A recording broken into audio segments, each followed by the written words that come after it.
tim yang kedua. Yang kedua. Iya dong, kan menggocek Cipela ya. Per dua. Tapi kalau kita lihat di area top lane, Gami sudah menampakkan dirinya sedikit tadi. Udah kelihatan sama Queenie juga. Dan ini dari wave-nya bakalan coba untuk di last hit aja sama seorang Gami. Dapat tambahan 26 gold aja santuy. Tapi sementara itu 3 orang dari Onyx Zenith sudah mulai mencoba untuk mendapatkan Little Wanderer. Dan yang lainnya dari teman-teman RRQ Mika ini masih scatter sih, masih menyebar aja gitu. Karena Gyogonya juga harus menahan diri nih. Dia belum sakit, belum punya ultimate-nya juga dari Deadly Catch. Jadi nggak bisa tergesa-gesa melawan Kagura yang lebih jauh jaraknya. Tapi kalau misalnya skin yang ini keluarnya apa? Ikan hiu, ikan paus, ikan apa? Ikan yang itu loh, yang ada di dalam deep sea, yang ada kayak I can love you gold. Jadi kalau buat kalian semua yang pengen dapetin hadiah Valentine, jadi langsung aja cek ya I love you gold ya. Siap. Tapi kita lihat kali ini di arah tengahnya masih coba untuk berperang antara Kagura dan juga seorang Bane, yang kayak menurut aku kayaknya Bane sama Kagura masih 1000 tahun lagi sih peperangannya. Iya, bakalan nahan-nahan aja sih, apalagi untuk B-nya juga. Dan Kagura nggak bisa sembarang maju, tapi Po-nya tadi sempat terkena dari trap-nya. Sementara itu Mei bakalan coba untuk mundur ke belakang. Kelar berhasil mendapatkan 1 orang dan Queenie yang menjadi korbannya. Tapi 1-1 juga. Gold lane dari kedua tim sama-sama ter-takedown. Sementara itu Ashe langsung aja inisiasi ke area turtle-nya sendirian. Ya, nggak masalah. Itu dia tadi hard squadron. Tapi tadi sayang banget ya, Queenie padahal udah coba untuk ngegoceknya ke kanan loh. Itu tadi menggunakan flickernya karena pengen ngebuat teman-teman dari Onyx Zenith gak bisa dapetin point kill. Tapi mau dikata apa, di situ dengan ada Popol dan Kupa, ada 2 Sejoli yang bersatu dan mencoba untuk mendapatkan keuntungan. Akhirnya mereka bakal ya udah kehilangan 1 movement. Tapi Deadly Catch berhasil dibuka kali ini. Clark masih mencoba untuk memberikan punishment sedikit dengan ada 1 Throne, tapi Paul masih bisa terus mundur. Masih ada 1 Mountain Choker yang dikeluarkan oleh Serengi Sansin, tapi belum bisa menghasilkan apapun. Lele Pingkan di Falling Star mau diajakkan berdansa. Jangan sampai tuh Primal World dibuka tuh sama seorang Lele Pingkan. Wah bener tuh, kalau sampai Primal World-nya udah dibuka, wah Primal World-nya itu bakalan sakit banget. Apalagi nanti bisa nge-stun juga, dan stunnya cukup lama loh. Plus dia bakalan makin sakit lagi. Tapi memang stack yang di bawah bar HP-nya itu harus full dulu supaya lifesteal-nya makin mantap. Tapi kita lihat kali ini dari seorang S ini 5 menit pertama S bakal kayak gitu, bakal cuman farming dan farming. Tapi Paul kali digigit sama Kupa yang rabies banget, dia cukup sakit dan Paul harus mundur dan langsung recall. Sedangkan di sisi bawah kali ini Crunchy bakal coba untuk menerima damage cukup besar juga. Lele Pingkan dengan Primal Red-nya, tapi belum bisa untuk dapetin point kill terhadap seorang Esmeralda sendiri. Sedangkan di arah top lane di dive in lagi, Queenie masih mencoba untuk menjadi target utama, masih Phantom Execution. And here we go, Queenie berhasil di shutdown di arah top lane beserta dengan Gold Shield Turret seharusnya yang langsung gigit sama Kupa yang lagi rabiasan. Oke, tapi hati-hati juga nih karena Gyogo masih bisa mengeluarkan Deadly Catch-nya juga untuk bisa meng-clear minion-nya dengan cukup cepat. Ashe pun berhasil men-takedown ke arah 1 orang Crunchy yang berada di area bottom lane, dan dia bakalan coba untuk mendapatkan plating dulu nih dari Gold Shield Turret yang berada di area bottom lane, karena udah lumayan banget tuh 189 gold dia pegang. Ya dikit lagi dapat 1 item kecil. 1 item kecil yang biasa paling murah 250 ya kalau kita lihat ya. Betul. Tapi ya kita lihat kali ini 4 menit sudah berlangsung, 2 untuk 2 dari sisi goldnya pun tidak terlalu jauh antara satu dengan yang lainnya, karena kondisinya Queenie juga struggle parah kalau menurut aku. Ya di sini memang si Ashe tuh bebas banget, dia bisa dapetin 1 point kill, dapetin Gold Shield Turret gitu kan, dapetin movement yang bebas. Tapi ketika Queenie 2 kali di shutdown as a gold laner, itu punishmentnya gede banget loh. Betul, dan itu makanya alasan kenapa mereka akhirnya kayak swap lane nih, karena sekarang Queenie-nya berada di area mid lane. Ini jadi satu hal yang menarik banget sebenarnya dari RRQ Mika.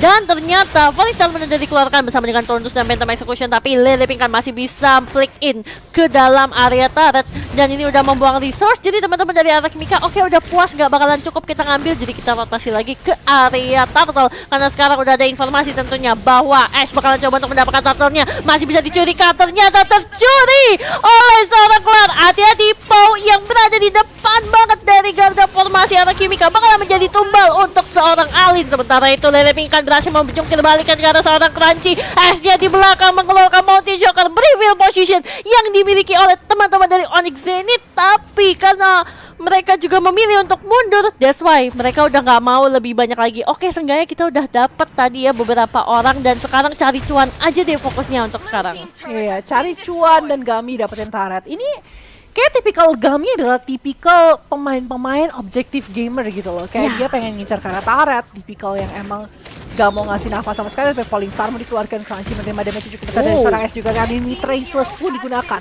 untuk maju dan juga memberikan Floodblood ke arah seorang Crunchy yang harus take down 2 kali. Ya, tapi ini udah harus hati-hati. S-nya udah mulai sakit, tapi mainnya udah berhasil dapetin ke arah seorang Po. Dijungkir balikin bareng sama Orchator juga, tapi udah mulai ada follow up dari seorang Cloud. Tentunya sayangnya seorang Mei gak bisa bertahan, gak kuat. Yang penting kelarnya sih gak mati dulu, karena sekarang meminimalisir korban adalah hal yang paling penting untuk teman-teman dari Onyx Zenith. Apalagi di area bottom lane bakalan coba untuk tipu sama 3 orang. Kelarnya masih bisa mundur lagi ke belakang, tapi masih ada 1 orang yang bisa dibawa pulang, yaitu Lele Pingkan. Alin mulai datang memberikan payung aja ke arah seorang Po, tapi di area top lane, wah, Queenie-nya berhasil juga mencuri 1 buah outer turret nih, karena tadi Esmeralda-nya udah terlalu kesakitan sih dipukulin sama seorang Queenie.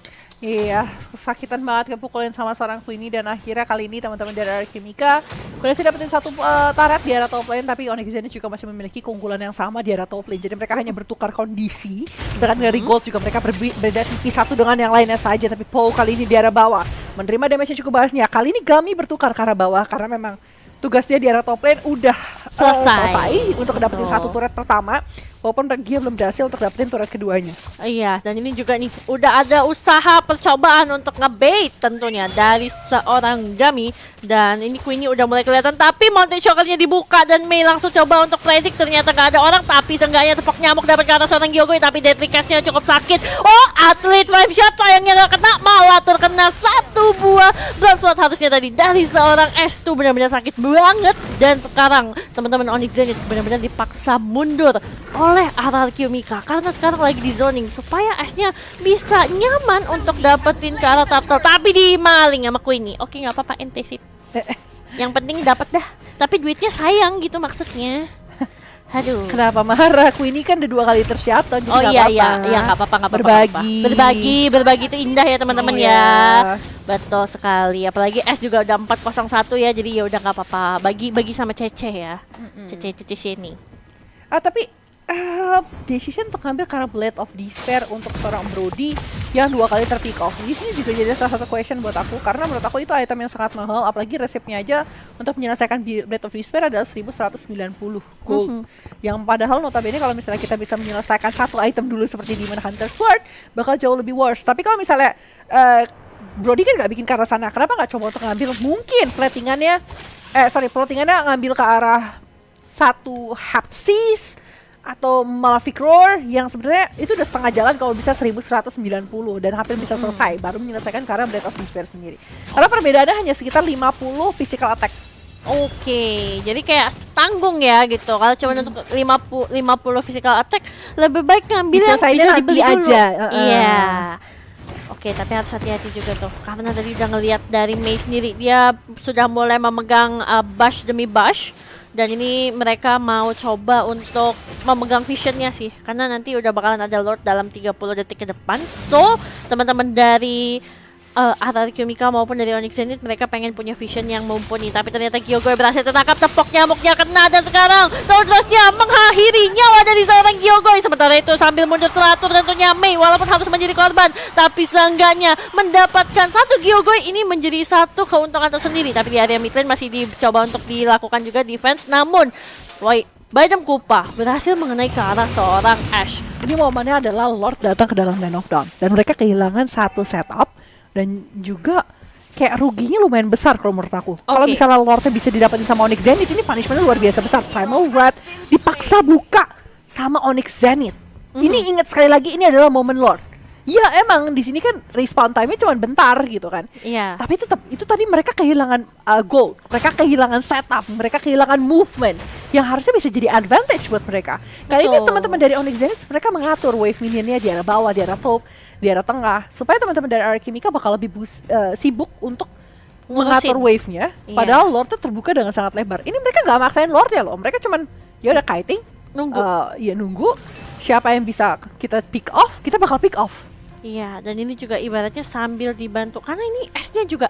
Ini sebenarnya kalau dari Esmeralda yang ngelihat dari Crunchy ya, kalau dia ngelihat tadi Isantinya jauh gitu, mungkin dia bisa minta teman-temannya untuk langsung start lord, tapi posisinya mungkin dia nggak tahu. Dan tadi jalannya Isantin ini benar-benar cepet banget sih, dia punya movement speed, makanya ini yang mungkin agak sedikit worrying untuk teman-teman dari Onyx Zenith kalau mereka mau start dengan gegabah. Ya, dan sebenarnya Deadly Catch berserta Ale dan juga Cannon dari seorang Gio juga menurut aku agak sedikit menyebalkan banget sih. Betul. Karena si Bane ini dengan Ale dan juga Cannonnya berserta Deadly Catch itu benar-benar bisa menghalau dan juga meng-counter setup movement dari Onyx Zenith sendiri. Jadi ketika mereka lagi setup sesuatu, mereka bakal coba untuk disengage karena adanya Deadly Catch. Tapi Crunchy karena sedikit Earth Shatter kali ini lob bukan jadi fokus utama. Mereka mencoba untuk mempick off, tapi agak sedikit susah karena kondisinya pemain-pemain dari Alchemica cukup tebal kali ini. Tapi lihat sebelah sana Earth Shatter lagi-lagi. Masih ada Frostmourne Shield kali ini. Viagoy menjadi target utama. And here we go! Phantom Execution dikeluarkan. Throne Road juga. Lihat-lihat Lele Pinkanya hilang, 3 hilang dari Alchemica dan bahkan 4 kali ini. Hanya tersisa seorang Ashe di arah top lane dan Lord terbuka. Oke, Lordnya juga bisa diamankan, tapi lihat gimana pembagian yang dilakukan. Oh, Gami masih bisa break out juga, dan ini dia instant replay presented by Virgo tentunya. Dimana kalian kalau ngelihat posisinya Gami, oke, dia berhasil dapetin Gyogoy di sini. Crunchy-nya juga sambil menyibukkan 4 orang yang lain. Tapi ini Mei ini coba cancel dulu, dan ini jadi bikin kayak ini agak serem nih ya. Udah kedengeran ada Kufra dan akhirnya dicicilin sama seorang Clar juga ketika masuk, dan ini berhasil di finishing. 4 orang tuh jadi makanan untuk Onyx Zenith, dan ini jadi cuan banget tentunya untuk teman-teman Onyx Zenith karena sekarang dari behind mereka udah mulai leading nih sekitar 2000 net worth. Iya. Karena selain itu juga mereka udah dapetin ke arah Lord, mereka bisa dapetin turret di arah bawah, mereka bisa ngatur wave-nya, mereka bisa untuk menghentikan pemain-pemain dari Alchemica. Tapi balik lagi ya, Alchemica punya hero-hero yang cukup bagus untuk melakukan pick-off yang bisa terjadi terhadap Onyx Zenith gitu loh. Kayak dengan adanya Lele Pinkan ketika di karena belakang dan juga langsung dilakukan Earth Shatter, itu bakal bagus. Tapi kondisinya kali ini lihat Earth Shatter dikeluarkan karena seorang Alin tidak bisa bergerak, apapun langsung bisa di-shatter, tapi Throne Rose juga pierce. Oh my god, damage yang dikeluarkan dengan Deadly Catch memukul mundur teman-teman dari Onyx Zenith, dan Alin pun harus hilang.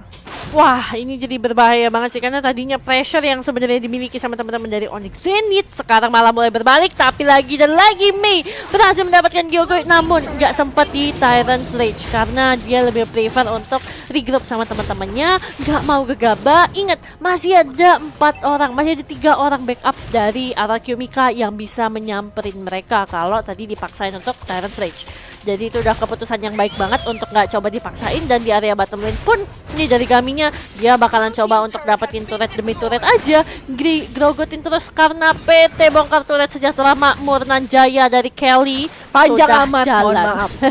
Panjang banget, mohon maaf. Nama PT tiga huruf aja, tapi lihat sebelah sana kita lihat kali ini dengan Deadly Catch Mei berhasil ditangkap dan berhasil diambil, di kill, tapi Unstoppable juga berhasil didapatkan oleh seorang Clar. Lele Pinkan menjadi target selanjutnya. Lihat apa yang bisa dilakukan oleh Lele Pinkan, tertangkap. Falling Star pun juga. Gyogoy, apa yang bakal terjadi dengan seorang Gyogoy kali ini? Clar berhasil di shutdown dengan satu cannon dari seorang Gyogoy. Oh my god, dan itu tadi bahkan kalau kita lihat, nanti kita akan lihat aja ya teman-teman di highlightnya, karena sekarang ini kita harus fokus dulu. Oke, kita punya time window sedikit. Nah, aku pengen bahas sih, tadi Clar itu terlalu dive in, dia coba untuk masuk ke Gio itu gak sempat cannon, bahkan dia itu kena dari satu pukulan turret terakhir ketika dia udah keluar dari area turret. Nah, itu yang bikin dia ke shutdown, dan shutdownnya dapatnya di Gio. Wah, Gio langsung auto tajir, dan sekarang dia bakalan udah level 13, catch up-nya bakalan lebih gampang lagi. Walaupun memang Onyx Zenith masih memegang tadi sekitar 2000, sekarang udah mereka catch up jadi tinggal 1500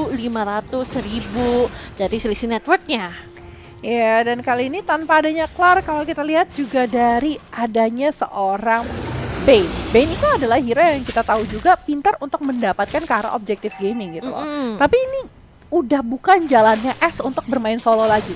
Ini mereka udah harus ngumpul bareng-bareng harus bisa memainkan movement mereka supaya mainin team fight-nya enak banget karena teman-teman Onyx Zenith. Karena Onyx Zenith memanfaatkan kuadran movement dari Alchemica untuk mendapatkan keuntungan gitu loh. 4 hero berhasil di shuttle, sedangkan Yukan memukul sendiri, tapi lihat sebelah sana Mei-nya. Jadi target utama tapi Tenor sudah sini bukan diaplikasi juga. Mencoba untuk mendapatkan keuntungan tapi Lelevika sudah berhasil hilang dengan ada satu Numenor Blast. Terkena karena seorang Mei masih mencoba untuk mundur tapi sayang sekali. Di situ tuh part memory cukup sakit dikeluarkan sama seorang Queenie. Queenie masih mencoba untuk selamat, tapi tahu Throne Rose cukup sakit dari seorang Esmeralda berfokus karena seorang Queenie. Queenie berhasil hilang 3 pemain penting Alchemica berhasil di pick out. Wow, dan ini semua berkat jalannya dari pertarungan yang sudah di set up, dari bait yang dibuat sama seorang Mei. Ketika tadi dibuka, dia punya Mountain Choker, dia stay di bush yang sama, tapi dia tahu gak jauh dari sana ada Gami yang sebenarnya siap untuk ke-follow up, dan tadi malah jadi fight yang bagus untuk teman-teman dari Onyx Zenith,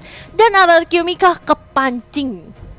Ya, tapi aku juga dilihat di sini harusnya teman-teman dari Alchemica lebih consider gitu loh. Damage yang dimiliki sama Onyx Zenith itu bakal cukup besar dan dia belum ada progress untuk bikin mungkin Rose Gold Meteor, mungkin Wind of Nature.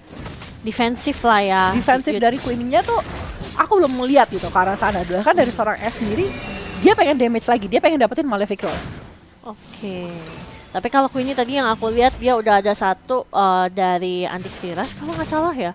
Dan juga nanti harusnya itu udah mau bikin item defense karena udah ada satu Silence Rope juga yang berarti dia udah pengen dapetin magic defense. Tapi di area mid lane-nya ini memang udah ada Lord juga yang bakalan coba untuk masuk tentunya ke dalam pekarangan rumah milik Alchemica. Tapi Mei-nya sempat terkena stun, masih bisa mundur ke belakang, masih cukup santuy. Crunchy juga ikut membantu follow up dengan adanya Falling Star Moon. Cloud masih bisa mundur ke belakang, masih punya Immortal juga, bahkan belum pecah. Sementara itu di belakang Gami-nya agak ketinggalan sedikit, masih bisa flick out bagusnya. Ya, masih bisa untuk mundur kali ini, masih bisa untuk flick out, masih bisa untuk setup ulang. Gami menyelesaikan Malefic Roar, S juga menyelesaikan Malefic Roar. Ini 17 menit, terus bentar lagi Lord bakal nongol.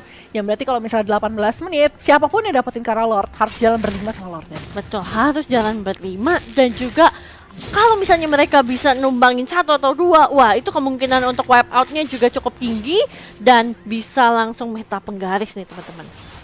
Ya, tapi Antivirus di tangan Crunchy kali ini mencoba untuk merespect damage yang dimiliki sama seorang Queenie, Lela Pinkan, dan juga dari seorang S sendiri kali ini dengan cukup besar. Tapi Clara ini juga masih apa ya, sangat menakutkan sih kalau menurut aku. Benar. Dengan dia punya Phantom Execution, dengan adanya satu turn apart, dengan adanya Throne Rose juga, itu benar-benar memberikan punishment yang besar ke arah teman-teman dari Alchemica. Lihat sebelah sana di cancel, Deadly Catch masih dibuka kali ini. Coba untuk membuka mundur teman-teman dari Onyx Zenith, tapi mereka nggak mau mundur. Mereka mau fightin, mereka mau perangin karena teman-teman dari Alchemica yang justru harus mundur dan kehilangan orange buff-nya. Yes, lagi dan lagi, benar-benar ini ya udah kayak penjajahan tentunya ke dalam lahan dari Alchemica karena visionnya udah semakin besar. Base turret pun udah nggak punya, cuma sisa satu base utama, dan juga ini dari teman-teman Araki. Mereka mau dapetin bush aja, mau megang satu bush itu susahnya minta ampun karena tiap mereka masuk belum nyampe udah di skill lagi. Tapi udah bakalan coba percobaan ke arah seorang Crunchy, tapi ini dia ketika resource sudah mulai habis, datanglah seorang Cloud bersama dengan ketiga teman yang lainnya, dan Lordnya sudah menjadi lebih sakit, sudah enhance nih ya Cipela.